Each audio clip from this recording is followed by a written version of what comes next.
I gave birth to him, loaned him $40,000, helped raise his stepkids, and over dinner, between the salad and the soup, he looked me dead in the eye and said, "You're out of this family. Get out of my house." That was my son, Daniel, the boy I stayed up all night with during his asthma attacks, the man I helped through a brutal divorce and a job layoff. He and his new wife, Megan, had once begged me to move in with them, said I was a blessing.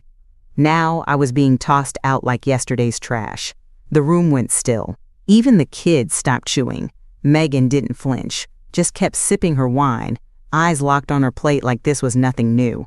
I didn't cry. I didn't scream. I stood up. My napkin slid to the floor. I didn't bother to pick it up. "You'll remember this day," I said, my voice low and steady, "because you haven't just lost your mother, you've lost your future." I turned and walked out. No suitcase, no plan, just my purse, a cell phone at 8% battery, and the bitter taste of betrayal in my mouth. That night, I paid cash for a dingy room at a roadside motel off I-95. Room 212. The walls smelled like mildew and old cigarettes. The ice machine was broken, and the bedspread looked like it hadn't been changed since the 90s. And still, I slept better than I had in months, because something had snapped in me, not broken, clicked, like when you finally find the loose piece in a puzzle that's been taunting you. For the first time in years, I wasn't trying to keep the peace or make things easier for everyone else. I was done being helpful, done being understanding, done shrinking myself just to make room for other people's egos. And here's the twist. They thought they'd won, that they'd shut the door on me for good. But what Daniel and Megan didn't know, I wasn't just his mother. I was a retired forensic bookkeeper, and I'd been quietly tracking things they hoped I'd never find. It didn't start with shouting. It started with sympathy. Daniel called me during a storm, voice shaky. Megan had found a lump. He'd been laid off the week before. "We're scared, Mom," he said. "We don't know what to do." My heart didn't even hesitate. I was retired, living in a small condo across town with a little balcony garden and predictable neighbors. Quiet, safe, and honestly, a little lonely. So when they asked me to move in, of course, I said yes. When they said they wanted to buy a bigger house, a forever home for the family, I offered to help. $40,000 from the sale of my condo went straight into that down payment. "You'll have your own room," Megan had said, hugging me. "We'll even get you your own entrance," Daniel promised. "You'll finally have a little garden again." It sounded like a dream, the kind that warms a mother's heart. They said I'd always have a say. They called me our blessing. At first, it even felt true. Megan's cancer scare turned out to be benign, thank God. Daniel started consulting part-time. I made dinner, helped with the kids, folded laundry no one noticed.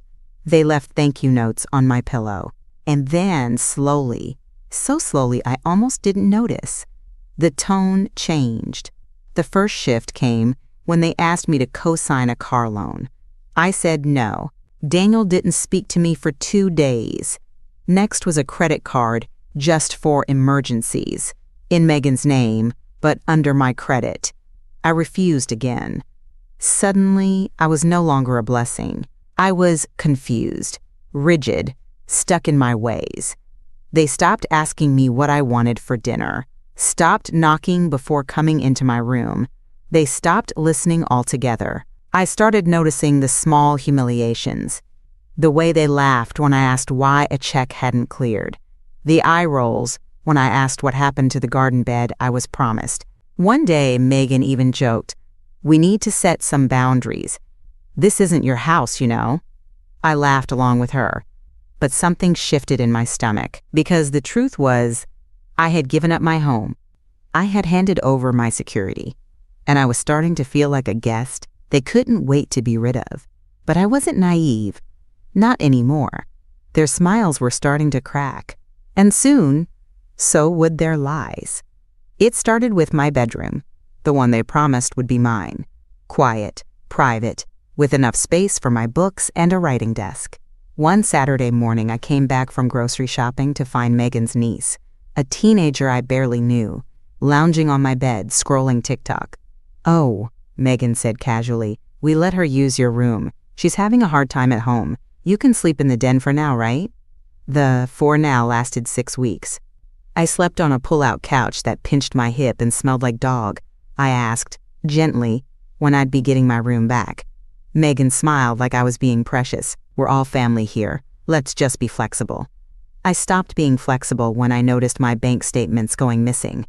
Checks I'd written weren't reaching who they were supposed to. When I asked Daniel, he said, "Why are you always so suspicious?" Then Megan chimed in, "You've got one of those old lady flip phones, right? Maybe you just got confused." She laughed, sipping wine. Daniel didn't even look up from his tablet. I sat there in silence while they mocked me, in my own house, with my own money floating somewhere I couldn't trace. It's funny how humiliation doesn't always show up with a bang. Sometimes it arrives like water dripping from a cracked pipe. Slow, quiet, wearing you down until you start to believe maybe it is your fault. But I knew what I'd seen, what I'd given, what I'd sacrificed. And it all came to a head over a salad. We were having a quiet Sunday dinner.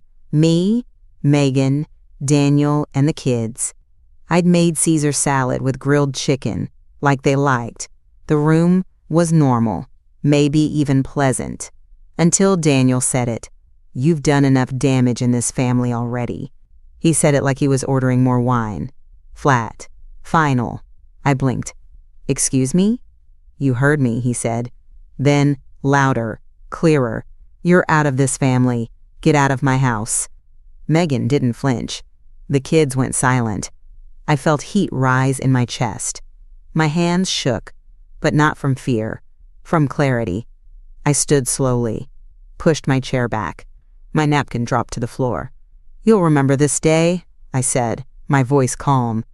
"Because you haven't just lost your mother. You've lost your future." I walked out, but I didn't walk away. Not really. Because they didn't know what I knew, and they were about to find out. They thought I was helpless. That was their first mistake. I spent that first night in a motel, sitting on a stiff bed, with my reading glasses perched low on my nose, reviewing a folder I'd been quietly building for months. It started with instincts. You know, the ones that whisper in your gut when something feels off, even if no one else sees it. So while they were laughing at my old lady flip phone, I was printing bank statements at the library. While they were ignoring me at dinner, I was organizing loan agreements, photocopying checks, and logging every cash transfer in a worn leather notebook. They thought I was knitting or baking or watching game shows, but I was watching them. What Daniel and Megan never cared to ask about, what they never even thought to consider, was who I used to be. I wasn't just mom, I was a forensic bookkeeper. I spent 23 years auditing nonprofit organizations for corruption and mismanagement. I've traced money through fake charities, offshore accounts, even a church embezzlement ring in the 90s that made local news. You learn a few things in that kind of job. You learn how people move money when they think no one's watching. You learn the little tricks they use to hide debt, or worse, to steal what isn't theirs. You also learn how to spot a forgery from across the room. Daniel and Megan didn't know that. They just saw me as a tired old woman who peeled carrots and paid for the grandkids, school shoes. So when they started changing things, locking me out of financial conversations, going quiet when I walked into the room, losing my checks, I started printing receipts. Every single one. I made copies of the original $40,000 check, front and back, copies of text messages where they promised it was a loan, not a gift. Photos of the garden space that was never built. Screenshots of Megan's blessing messages from when I first moved in. I even backed it all up to a USB drive that I wore on a chain under my sweater. Call me paranoid, or call me prepared. Because while they were building their little castle of lies, I was quietly stockpiling every brick they'd need to bury themselves. And I wasn't alone. I didn't plan to tell anyone. Shame keeps you quiet longer than fear ever will. But that night, as I sat on the curb behind the motel, still in my dinner clothes, staring out at nothing, I heard someone say my name. "Maureen?" I turned. It was Tony Bianchi, my old neighbor from 2 doors down, retired CPA, widowed 5 years. He still walked his dog every evening, like clockwork, khakis pressed, collar always straight. He looked at me the way only people your age know how to look at you, not with pity, with concern that doesn't insult your dignity. "I saw your car at the Royal Pines," he said, gesturing toward the motel behind us. "You okay?" I don't know why I didn't lie. "No," I said, "not even close." He didn't push, just sat beside me. His dog settled at our feet. I told him everything, slowly, carefully, like unspooling years of silence. When I got to the $40,000 and the eviction, his jaw clenched. "You have anything in writing?" he asked. I reached into my purse and handed him the manila folder.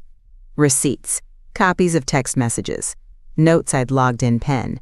The USB was still around my neck. Tony whistled low under his breath as he flipped through the papers. "You ever think they might have moved some of this around on paper?" he asked. "Changed ownership? Taken out loans you didn't know about?" I blinked. "Like what?" "Mortgage adjustments. Home equity lines. Hell, forged co-signatures. Happens more than people realize, especially when someone's got access to your documents." I felt the floor of my stomach drop. Tony stood up and dusted off his hands like a man getting ready to dig. "I say we check the land registry first, and the county clerk, see if anything fishy's been filed in your name. Then we run the numbers. If something's there, we'll find it." I stared at him. "Why are you helping me?" He looked surprised. "Because you're not crazy, Maureen. You're not wrong. And I hate seeing decent people get screwed by their own damn family." That night, we sat at the public library until closing, digging through digital records and old county filings. Tony worked the way you'd expect a man who'd survived 2 IRS audits to work. Fast, precise, relentless. And just after midnight, he turned his screen toward me. There. 1 line. 1 document. Filed 5 weeks before they threw me out. A second mortgage. Taken out under a joint household improvement loan. From my credit union. Signed with my name. The next morning, I brought coffee. Tony brought a magnifying glass. He'd printed the mortgage document on thick paper at the UPS store down the street. We sat side by side at his kitchen table, the same table where I used to drop off banana bread after church. "Let's compare it to a real one," he said, sliding over a copy of my living trust from 2019. My actual signature. Legal, notarized in blue ink. We lined them up. The real one, and the forgery, and the differences leapt off the page. "See that?" Tony pointed to the loop in the G of my last name. "Yours curves up. This one hooks down like a fish hook." I nodded, my stomach tight. "And the date," he added. "You always write it day per month per year. Old nurse habit, I bet. This one's American format. Sloppy." He was right. I'd written that way since med school. Every prescription, every chart, every permission slip for Daniel. Always day per month per year, never month per day per year. We sat there in silence, staring at the 2 documents. "This isn't just unethical," Tony said. "This is criminal. It's forgery, financial fraud, maybe even identity theft, depending on what else they've used your info for." Used. I repeated quietly. That word hit hard, because that's what it was. Not a misunderstanding. Not a family dispute. They used me, used my name, my credit, my kindness, my silence. Tony tapped the folder. "You want to press this forward?" I looked at him. "Tony, I want my money back. I want my name off anything they forged. And I want them to know I'm not some sweet little idiot who can be erased like an old receipt." He smiled at that. Then we go step by step. By noon, we'd contacted my credit union, requested an official copy of the loan application, and asked for the original signature file. I told them to flag any account with my social security number. Tony made a list of everything we'd need next. Notarized affidavit denying the signature, file a fraud report with the county assessor, pull my credit report, look for unknown lines of credit, consult with a probate attorney, especially if they'd used my name to file anything involving the house. I nodded along, writing it all down. But in the back of my mind, something else was beginning to flicker. An old memory, one I hadn't thought of in years. It was about Daniel when he was 16, when he borrowed something that didn't belong to him and lied straight to my face. They must have felt it, the silence, the shift, because 2 days after I went dark, Megan broke it. The text came while I was at the DMV getting a notarized affidavit that I never signed that mortgage. My phone buzzed. "Megan, we're sorry things got tense. Let's just all move on. You don't want to make this ugly. No greeting, no Maureen. No apology. Just that smooth, careful language manipulators use when they feel something slipping." An hour later, Daniel chimed in. "Daniel, think about the kids. They don't need drama. Let's not ruin everything over a misunderstanding." A misunderstanding. They forged my name, filed a fake mortgage, and used my social security number. But sure, let's call it a misunderstanding. They hadn't contacted me once after throwing me out of the house I helped buy. But now that they felt something shifting, now they were pretending we were all just a little emotional, I didn't reply. Not to either of them. Not because I didn't want to, but because I knew silence would scare them more than any threat ever could. Tony agreed. "Don't tip your hand. Let them sit in it. Let them wonder." That night, I deleted both their texts and screenshot them first. Date, time, sender, everything. I added them to the folder we'd started calling the binder. Tony made a label for it. D+M, financial abuse, pending civil and criminal review. He has a dark sense of humor. By now, I was getting my strength back. I wasn't crying anymore. I was making lists, appointments, copies. Daniel's next text came at 11:06 p.m. "Daniel, you don't have to do this. We're still family." I stared at that one for a long time. Family? Is that what we were when they shoved me out like an inconvenience? When Megan laughed and told her friend on the phone I was finally out of her hair? When they stripped my room bare and dumped my things in garbage bags on the lawn? No, that wasn't family. That was theater. And I wasn't playing my role anymore. I put the phone down, turned off the lamp, and for the first time in years, I slept through the night. The deeper we looked, the uglier it got. Tony always said, fraud's like mold. If you see a little, there's a lot hiding in the walls. So we kept digging. First, we went through my old checkbooks. I'm old-fashioned that way. Still keep physical ledgers.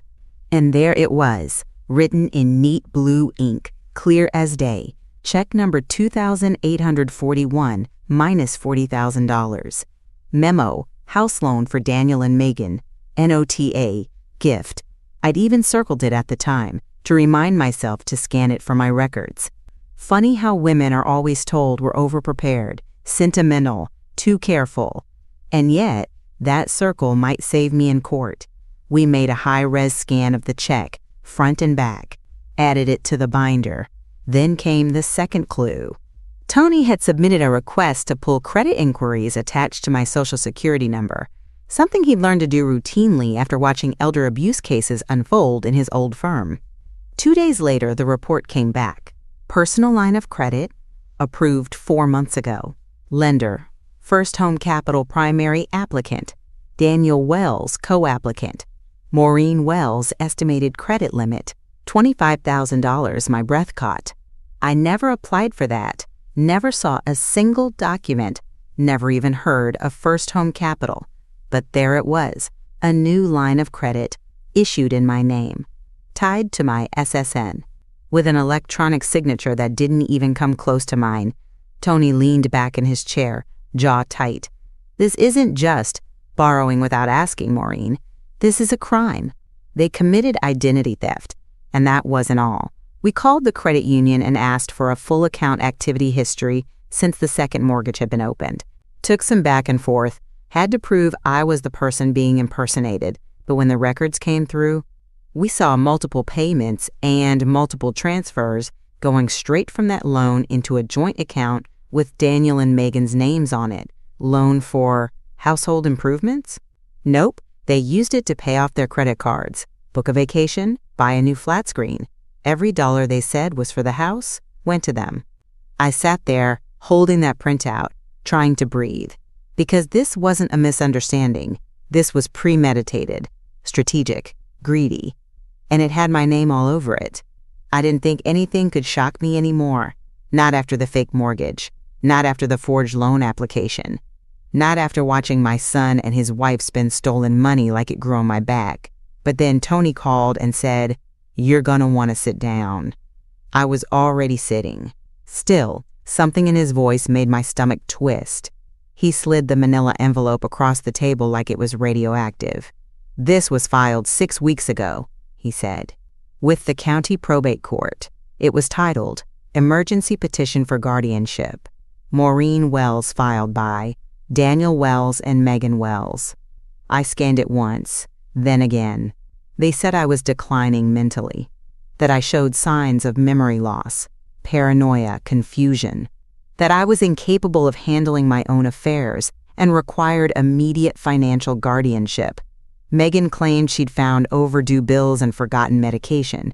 Daniel swore I had episodes, that I'd wandered out of the house and gotten lost. Lie after lie, layered in just enough concern to sound credible. They even cited my age, late 60s, widowed, prone to emotional instability following family stress. They called me vulnerable. They called me incompetent.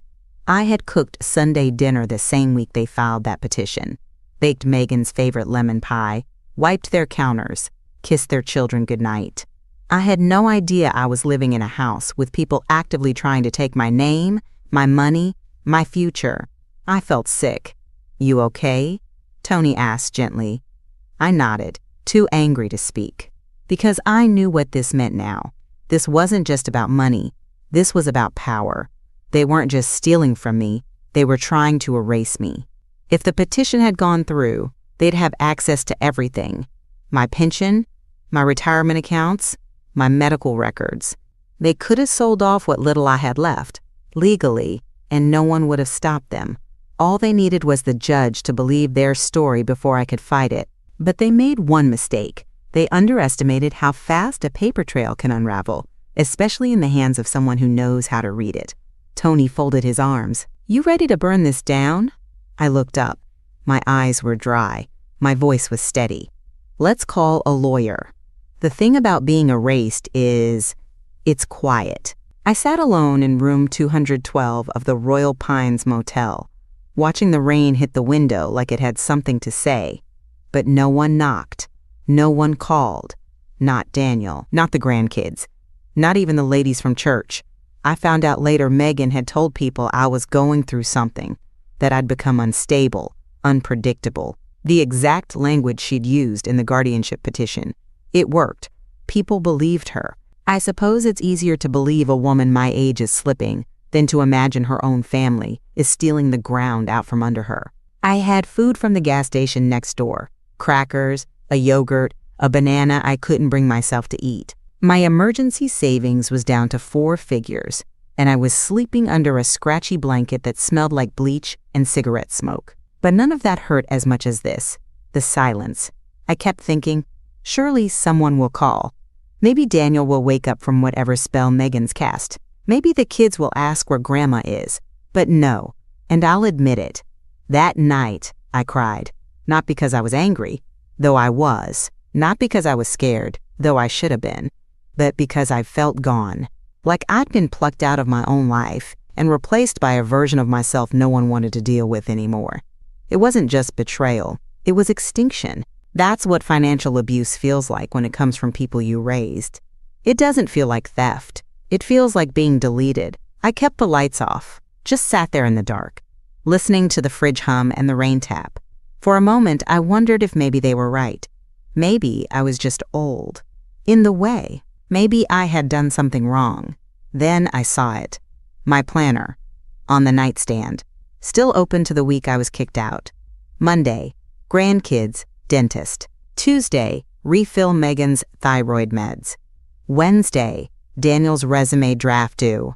Everything I had done for them. Still written in ink. Still loyal, even after they weren't. I looked at those pages and remembered exactly who I was. Not broken, not useless, not crazy, just quiet, and about to get very loud. Tony didn't waste time.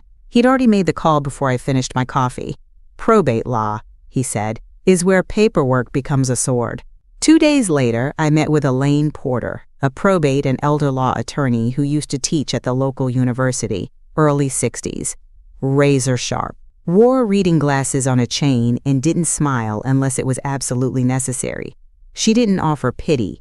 She offered strategy. After I laid out the documents, she took off her glasses, tapped her pen on the forged guardianship filing, and said, "We can bury them with this." It felt good. Not petty, not vengeful. Just like justice stretching its legs after too long in a chair. Elaine pulled out a legal pad and got to work. Step 1. File a formal fraud report with the credit union. Flag the forged mortgage, the credit line, and freeze any further transactions connected to my SSN. Step 2. Draft and deliver a cease and desist letter, not just for harassment, but for potential criminal activity under financial elder abuse statutes. Step 3. Initiate a petition to revoke the guardianship attempt on grounds of fraud, defamation, and malicious intent. She said that last one slowly, malicious intent, like a dagger sliding out of a sheath. She asked me one question before we filed. "Are you willing to testify?" I didn't blink. Gladly. Tony delivered the packet himself, hand-delivered, with a signature required. It went to the address where I used to live, the house I helped buy. The house where they threw my things on the lawn, like garbage. I imagined Megan opening the envelope with those manicured hands. Imagine Daniel reading the first paragraph. "This letter constitutes formal notice that Ms. Maureen Wells is prepared to pursue civil and criminal charges related to identity theft, financial fraud, forgery, and attempted unlawful guardianship. A full investigation is underway." And then the final line, "Unless a full resolution is reached, we will pursue action through the district court and appropriate federal channels." Elaine leaned back in her chair. Now we wait. Either they lawyer up or they panic. But I wasn't nervous. I'd already lost everything I thought I couldn't live without. What I had now was mine. My binder. My evidence. My team. And for once, I wasn't the one waiting for a knock at the door. It happened 1 week later. Elaine arranged the meeting in her office. Not a courtroom. Not yet, but close enough. Walnut paneling. Long conference table. A glass pitcher of water no one touched. They showed up late. Daniel in a too-tight blazer he probably hadn't worn since someone's funeral. Megan in beige. Always beige. Like she thought neutrality could hide guilt. They walked in like nothing had happened. Daniel even tried to give me a little smile. That old, boyish grin he used when he wanted to borrow money as a teenager. It didn't work this time. Elaine began with introductions, then slid the fraud packet across the table with quiet precision. "We're here to resolve multiple issues: forged financial documents, unauthorized use of personal information, and a fraudulent guardianship petition filed without medical basis." Daniel blinked. Megan stared at the folder like it might explode. Elaine didn't just present the facts, she orchestrated them. One by one, she laid the documents on the table like playing cards in a high-stakes game. "Here's the forged second mortgage," filed through my credit union. Daniel had claimed we were both upgrading the property. The signatures? A mess. The notary? Already under investigation in another case. "Here's the personal line of credit using Maureen's social security number," approved while I was watching Megan's kids at the park. "Here's the loan history." Every transfer went straight into Daniel and Megan's joint account. They paid off credit cards, bought electronics, even sent a payment to a luxury resort in Scottsdale. Megan opened her mouth. Elaine raised a hand. "Not done yet. This," she said, pulling out her final folder, "is the guardianship petition." She tapped her pen under the line marked, "Sworn under penalty of perjury. You claimed Ms. Wells had signs of dementia, instability, and cognitive decline. She was actively managing her finances, filing taxes, and volunteering at the hospital during this time. That's documented." Still, they said nothing. So Elaine reached for her final piece. A voicemail. She clicked play. It was a bank employee, confirming a phone call placed by someone claiming to be me. Caller identified as Maureen Wells.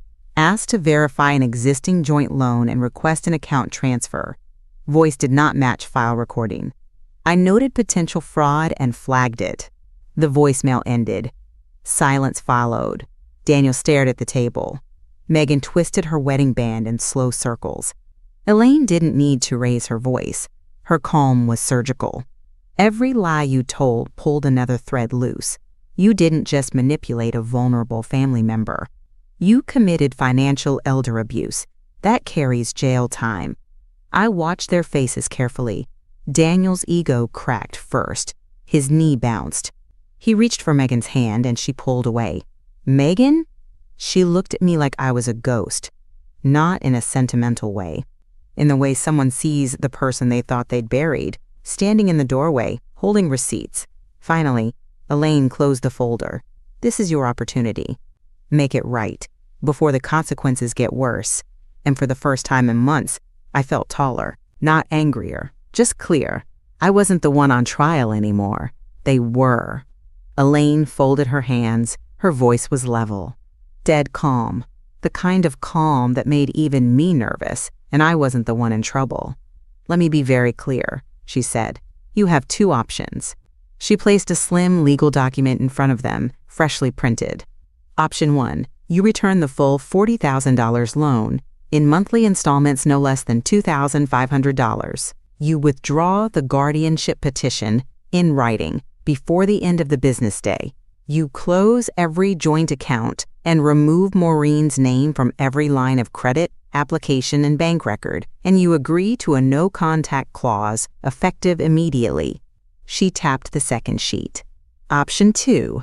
We pursue civil damages for identity theft, elder abuse, fraudulent misrepresentation, and defamation, and refer the full case to the district attorney's office for criminal charges, which will include felony forgery and attempted financial exploitation of a vulnerable adult. Daniel finally spoke. His voice cracked. This feels like overkill. She's our mother. Elaine didn't even blink. That's not a legal defense? Megan turned to him, her voice sharp now. I told you not to file that guardianship thing. I said it would backfire. Elaine raised a hand again. No side conversations. I leaned back and just watched. I didn't need to say a word. They were unraveling faster than I could have imagined. You think a judge is going to side with you? Elaine added. You forged legal documents. You weaponized guardianship laws meant to protect the vulnerable. You stole tens of thousands of dollars. And worst of all, she leaned in slightly. You did it to your mother. That one landed. Daniel's face drained of color. Megan looked down at her lap like the floor might swallow her. I spoke. Finally, my voice didn't shake. I'd rehearsed these words for weeks in my mind. I offered love, support, money, stability, and you repaid me by trying to erase me. So no, I don't want your apologies. I want my name cleared. I want my money back. And I want you gone from my life. Megan cleared her throat. We'll need to review with our attorney. Elaine slid the packet forward. You've got 48 hours. We left them sitting in silence, staring down at their future, now written in black and white, with my name on every page. 2 days passed. They didn't call, didn't show up. No lawyer reached out on their behalf. Just silence. That same smug silence they thought would keep me quiet. But the moment they missed the deadline, Elaine moved. And so did the world. She filed a preliminary complaint with the district attorney's office and sent copies to the credit union's fraud division, the county probate clerk, and quietly, strategically, Daniel's employer. Corporate accounting at a mid-sized logistics firm. Background checks are routine. Fraud triggers flags. Turns out, you can't manage corporate funds while under investigation for financial elder abuse. By the end of the week, Daniel was on administrative leave, not fired, but close enough to make him sweat. Megan didn't fare better. Elaine made sure the PTA president at their kids' private school received the affidavit we prepared, the one detailing Megan's involvement in the fraudulent guardianship petition. By Friday, Megan had been removed from her fundraising coordinator role. Not fired, but quietly pushed out. Her name disappeared from the website the next morning. And then there was the church. I hadn't been back since I moved out. But word travels fast, especially when your daughter-in-law has been whispering lies about your mental decline in the back pew for months. Elaine didn't have to do anything for this part. Someone, I don't know who, showed the pastor what was happening. Maybe Tony, maybe a friend who still believed me, maybe someone Megan underestimated. All I know is that Sunday, Daniel and Megan's names were no longer listed in the church bulletin under volunteer families. Their picture disappeared from the newsletter. No announcement, no drama, just erased. Funny how that feels, isn't it? And for once, it wasn't me being erased. It was them. The masks came off, and people started to see. I didn't revel in it. Not exactly. But I'd be lying if I said I didn't sleep a little easier that night. Tony called it poetic justice. Elaine called it strategic pressure. I called it earned. Because when you rip apart someone's life for money, when you weaponize trust and wrap it in family language, there should be consequences. And now, they were living them. They folded. Late Friday afternoon, Elaine's office received a signed agreement, scanned, time-stamped, and sent through a third-party paralegal. No apology, no negotiation, just compliance. They knew they were cooked. Full repayment of the $40,000 in monthly installments of $2, $500. First payment due in 10 business days. Complete withdrawal of the guardianship petition with a written statement admitting it was filed in error without sufficient basis. Immediate closure of all joint accounts. Full removal of my name from any mortgage, credit line, or financial document they'd fraudulently attached me to. And the best part? A legally binding court-backed no-contact clause. They couldn't call, they couldn't show up, they couldn't use their kids as messengers. It was over. And it was legal. I didn't smile when I read the documents. I didn't cry either. I just breathed. A slow, even breath, like stepping outside after a long storm. Elaine asked if I wanted to pursue criminal charges anyway. She said we had more than enough evidence. Forged signatures, false statements, misuse of my SSN to put serious pressure on both of them. But I told her no. Not because I wanted to protect them, not anymore, but because I didn't want them to have one more second of my energy. Let them live in what they created. Let them wake up every morning knowing I have the binder, knowing I have their lies printed, signed, dated, knowing they're only free because I allowed it. Besides, I had things to do. I took the first payment and hired a real estate agent. Found a quiet condo, 2 towns over, small, clean, full of light. No one else's name on the deed, just mine. There's a walking trail out back, cardinal's nest, and the trees. The neighbors smile and say hello, then go on about their lives, the way I like it. One afternoon, Tony dropped by with a bottle of wine and a grocery bag full of tomatoes from his garden. "You know what I like best about your place?" he said. "What's that?" "It's quiet, no manipulation, no pretending, just peace." We sat on the porch, no words for a while. We didn't need them, because peace isn't loud. It's not dramatic. It's earned. Through fire, through loss, through standing your ground when the people closest to you try to tear it out from under you. It was exactly 7 days after the final papers were signed.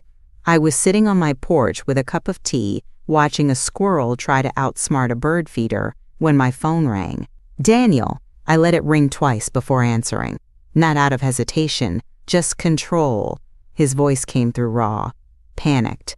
Mom, I need your help.